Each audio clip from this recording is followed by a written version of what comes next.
گرامی، میں نے آپ حضرات کے سامنے قرآن مجید فرقان حمید کی جو ہے کلمہ پڑھی۔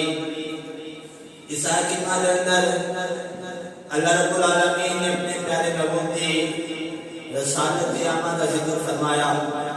اللہ نے قرآن کے اندر ارشاد فرمایا، قُلْ يَا أَيُّهَا النَّاسُ إِنِّي رَسُولُ اللَّهِ إِلَيْكُمْ جَمِيعًا۔ اے محبوب، آپ انہیں فرما دیں کہ میں تم سب کی طرف اللہ کا رسول بن کے آیا ہوں، میں تم سب کی طرف رسول بن کے آیا ہوں۔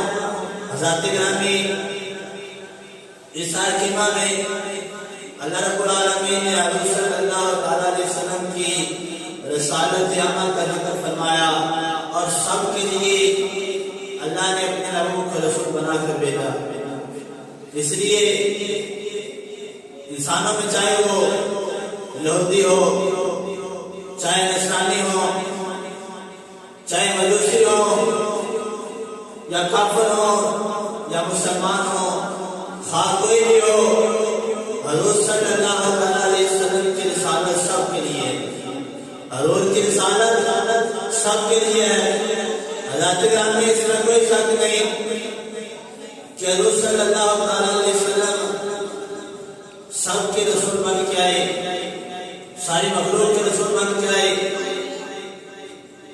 اس کلمہ میں اللہ نے انسانوں کا ذکر اس لیے کیا ہے کیونکہ ساری مخلوق میں سب سے افضل انسان ہے، سب تو اعلیٰ انسان ہے، اور باقی ساری مخلوقیں انسان کے تابع ہیں۔